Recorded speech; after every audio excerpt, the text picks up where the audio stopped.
एक गांव में एक गरीब लड़का रहता था। इसका नाम अली था। अली बहुत मेहनती और ईमानदार था। वो हर रोज सुबह सवेरे उठता और अपने वालिद के साथ खेतों में काम करता था। गुर्बत के बावजूद दोहा पढ़ने का बहुत शौकीन था।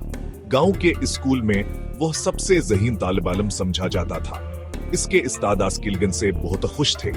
अली का ख्वाब था कि वो बड़ा होकर डॉक्टर बने और अपने गांव के लोगों का मुफ्त इलाज करे।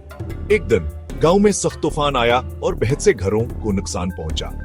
अली ने हिम्मत नहीं हारी। इसने लोगों की मदद किया और जख्मियों को संभाला। इसकी हमदर्दी देखकर सब लोग आज से की तारीफ करने लगे।